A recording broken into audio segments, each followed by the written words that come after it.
കഴിഞ്ഞ കുറേ ദിവസങ്ങളായി ഇമെയിൽ സന്ദേശം വരുന്നുണ്ട്. പക്ഷെ അത് ഇന്ന് ഏറ്റവും ഗൗരവകരമായ സ്വഭാവത്തിൽ സംസ്ഥാനത്തിന്റെ ഭരണസിരാ കേന്ദ്രത്തിന് നേരെയും സംസ്ഥാനത്തിന്റെ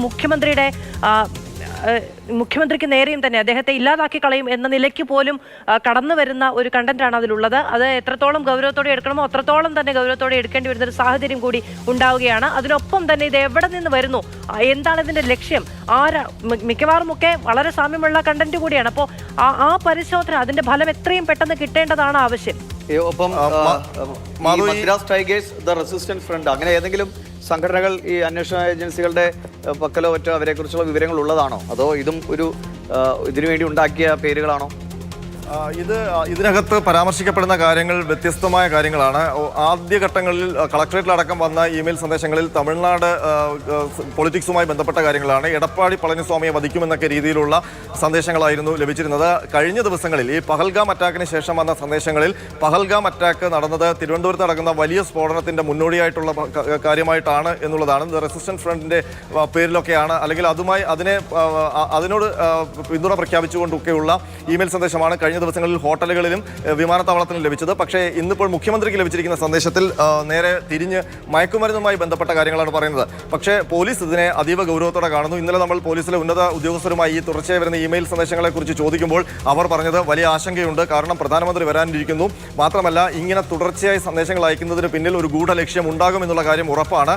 അത് ഒന്നുകിൽ ഒരു സ്ഫോടനം നടത്താൻ ലക്ഷ്യമിടുന്ന സംഘം, അവർ അതിന് മുന്നോടിയായുള്ള ടെസ്റ്റ് ഡോസ്, എങ്ങനെ സിസ്റ്റം പ്രതികരിക്കുന്നു എന്നറിയാനുള്ള ടെസ്റ്റ് ഡോസ്, അതല്ലെങ്കിൽ ഈ ഒരു സ്ഫോടനം നടത്താതെ തന്നെ സംസ്ഥാനത്തെ സുരക്ഷാ ഏജൻസികളെ മൊത്തത്തിൽ അങ്കലാപ്പിലാക്കി അവരുടെ സിസ്റ്റം താറുമാറാക്കുക എന്ന നിലയ്ക്കുള്ള ഒരു ലക്ഷ്യം. ആ രണ്ട് ലക്ഷ്യങ്ങൾ കേന്ദ്രീകരിച്ചാണ് ഇപ്പോൾ അന്വേഷണം നടക്കുന്നത്. പക്ഷേ പരാജയപ്പെട്ടത് സൈബർ വിങ് ഇമെയിലിന്റെ ഉറവിടം കണ്ടെത്താൻ ഇതുവരെ കഴിഞ്ഞിട്ടില്ല എന്നുള്ളതാണ്. അത് ഈ ആ പേരിലുള്ള ഒരു സമീപകാല സംഭവങ്ങളുമായിട്ടുള്ള സാമ്യമെന്നത് ദ റെസിസ്റ്റൻസ് ഫ്രണ്ട്, അതാണ് പഹൽഗാമിലെ ആക്രമണം നടത്തിയിട്ട് ഉത്തരവാദിത്തം ഏറ്റെടുത്ത ഭീകര സംഘടനയാണ്. മദ്രാസ് ടൈഗർ എന്നത് LTTയുമായി ബന്ധപ്പെട്ട് പലപ്പോഴും പറഞ്ഞു കേട്ടിട്ടുള്ള സംഭവമാണ്. ഇത് ആരെങ്കിലും വ്യാജമായി ഉണ്ടാക്കുന്നതാണോ, നിലവിലെ സാഹചര്യങ്ങൾക്കനുസരിച്ച് ഇങ്ങനെ കോർത്തിണക്കി ഉണ്ടാക്കുന്നതാണോ എന്നും പറയാൻ കഴിയില്ല. അതോ ഇത്തരം ഏതെങ്കിലും പുതിയ സംഘടനകൾ ആരും അറിയാതെ രൂപം കൊണ്ടിട്ടുണ്ടോ എന്നും അറിയില്ല. അപ്പോൾ ആ രീതിയിൽ അന്വേഷണം കേന്ദ്ര ഏജൻസികളുമായി ഈ അടിക്കടി ഉണ്ടാകുന്ന ഭീഷണികളെക്കുറിച്ചുള്ള വിവരങ്ങൾ കൈമാറിയിട്ടുണ്ടോ?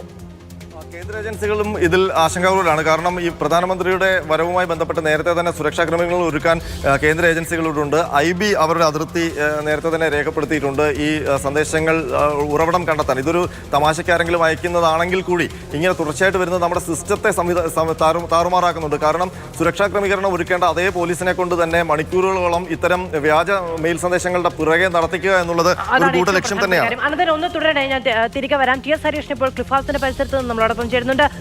ഹരി, വളരെ ഗുരുതരമായി കാണേണ്ടുന്ന പേടിപ്പെടുത്തുന്ന ഭീഷണി സന്ദേശങ്ങൾ വരുന്ന പശ്ചാത്തലത്തിൽ എങ്ങനെയാണ് ക്ലിഫ് ഹൗസിന്റെ പരിസരത്ത് നടക്കുന്ന പരിശോധന? വിവരങ്ങൾ എന്താണ്?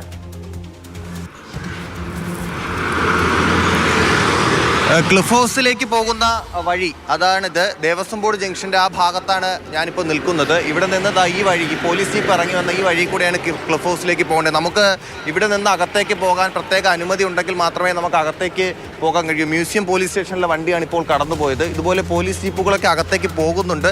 പലതും പരിശോധനയൊക്കെ കഴിഞ്ഞ് തിരിച്ചു വരുന്നതാണെന്ന് തോന്നുന്നു. ക്ലിഫ് ഹൗസ് കോമ്പൗണ്ടിൻ്റെ പരിസരത്ത് ഇത്തരത്തിലൊരു ഭീഷണിയുണ്ട്, ബോംബ് ഭീഷണിയുണ്ട് എന്ന് പറയുമ്പോൾ തന്നെ അത് എത്രത്തോളം ഗൗരവമുണ്ട് എന്ന് നമുക്ക് മനസ്സിലാക്കാവുന്നേ ഉള്ളൂ. സെക്രട്ടേറിയറ്റ്, ഒപ്പം തന്നെ മുഖ്യമന്ത്രി താമസിക്കുന്ന സ്ഥലം, ഇവിടെയൊക്കെ ബോംബ് ഭീഷണി എന്ന് പറയുമ്പോൾ അത് എത്രത്തോളം ഗൗരവമുണ്ട് എന്ന് നമുക്ക് ചിന്തിക്കാവുന്നതേ ഉള്ളൂ. ഈ നിൽക്കുന്ന ഈ ഭാഗത്ത് പോലീസുകാരുണ്ട്. ഇതിനകത്ത് മുഖ്യമന്ത്രി മാത്രമല്ല ഒരുപാട് മന്ത്രിമാരൊക്കെ താമസിക്കുന്ന സ്ഥലമാണ് ഈ പരിസരം എന്ന് പറയുന്നത്. അതുകൊണ്ട് തന്നെ അതീവ സുരക്ഷാ മേഖല കൂടിയാണ്. ഇവിടെ കൃത്യമായ പരിശോധന പോലീസിൻ്റെ അകത്ത് നടക്കുന്നുണ്ട്. പക്ഷെ നമുക്ക് അകത്തേക്ക് പോകാനുള്ള പ്രവേശനം ഇല്ലാത്തത് കൊണ്ടാണ് നമുക്കത് കാണാൻ, ഈ ദൃശ്യങ്ങളിലൂടെ കാണാൻ പറ്റാത്തത്. പക്ഷേ ഈ ഭാഗം മാത്രമേ നമുക്ക് ക്യാമറയിലൂടെ കാണാൻ പറ്റൂ. അകത്ത് മന്ദിരങ്ങളിലും ഒപ്പം തന്നെ മുഖ്യമന്ത്രിയുടെ വസതി ഉൾപ്പെടെയുള്ള സ്ഥലങ്ങളിൽ പരിശോധന, പോലീസുകാരൊക്കെ അകത്തേക്ക് പോയിട്ടുണ്ട്, പരിശോധന നടക്കുന്നുണ്ടെന്നാണ് വിവരം. ക്ലിഫ് ഹൗസിന്റെ പരിസരത്ത് നിന്നാണ് TS ഹരീഷിന് വിവരങ്ങൾ നൽകിക്കൊണ്ടിരിക്കുന്നത്. ട്രാൻസ്പോർട്ട് കമ്മീഷണർ ഓഫീസിന് സമാനമായ ഭീഷണി സന്ദേശമുണ്ട്. ക്ലിഫ് ഹൗസിൽ, സെക്രട്ടേറിയറ്റിന് മുന്നിൽ, ട്രാൻസ്പോർട്ട് കമ്മീഷണർ ഓഫീസിലൊക്കെ കേന്ദ്രീകരിച്ച് വിശദമായ പരിശോധന നടക്കുകയാണ്.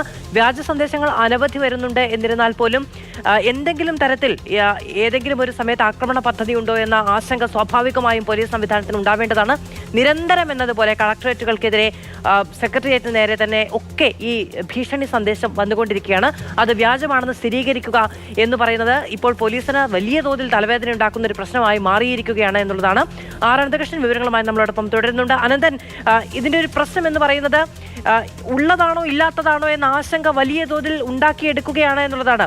വിവിധ അന്താരാഷ്ട്ര തലത്തിൽ തന്നെ ഭീഷണി ഉണ്ടാക്കുന്ന ഭീകരപ്രവർത്തനങ്ങളുമായി ബന്ധപ്പെട്ട് നിൽക്കുന്ന സംഘടനകളെ ദ്യോതിപ്പിക്കുന്ന ചില ഇമെയിൽ ഐഡികളിൽ നിന്നാണ് ഇത് വരുന്നത്.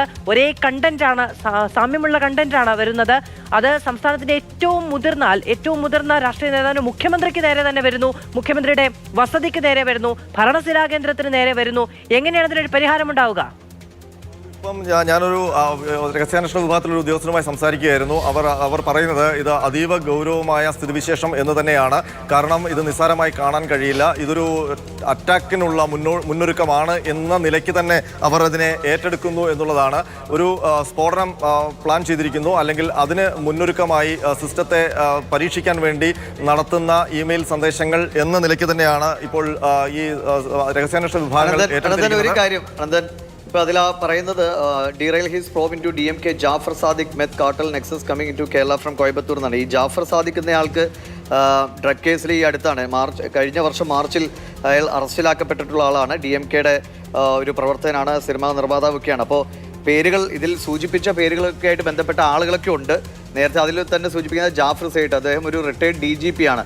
അദ്ദേഹം ഒരു മണി ലോണ്ടറിങ് കേസുമായി ബന്ധപ്പെട്ട് ചില കാര്യങ്ങൾ നടക്കുന്നതാണ്. അപ്പോൾ ഇത് പലതും നിലവിലുള്ള വാർത്തകളൊക്കെ ചേർത്തിണക്കിയുള്ള ഒരു ഭീഷണി സന്ദേശമാണ്.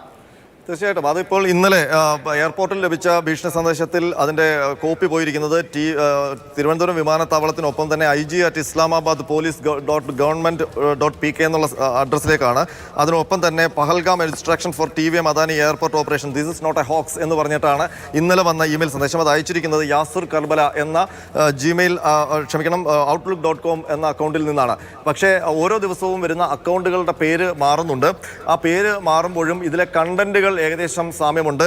ഇന്നലെ ഇപ്പോൾ ഈ പഹൽഗാം അറ്റാക്ക് ഇതിന് പിന്നിൽ ഉള്ള സോഴ്സുകൾ ഏകദേശം ഒന്നായിരിക്കണമെന്നാണ്. എന്തായാലും സൈബർ സെല്ലാണ് ഇവിടെ വേഗത്തിൽ പ്രവർത്തിക്കേണ്ടത്. ആരാണ് ഇതിന് പിന്നിൽ നിന്ന് കണ്ടറിയേണ്ടത്. കണ്ടെത്താൻ സാധിക്കാത്തതിൽ IB അടക്കമുള്ളവർക്ക് വലിയ തോതിൽ ആശങ്കയുമുണ്ട്. അടിക്കടി പ്രധാനമന്ത്രിയുടെ സന്ദർശനം ഉണ്ടാകുന്നതിനിടയിൽ ഉണ്ടാകുന്ന ഈ അടിക്കടിയുള്ള ഭീഷണി സന്ദേശങ്ങൾ എന്ന് പറയുന്നത് വലിയ തോതിൽ സംസ്ഥാനത്തെ ആശങ്കപ്പെടുത്തുന്നുണ്ട്.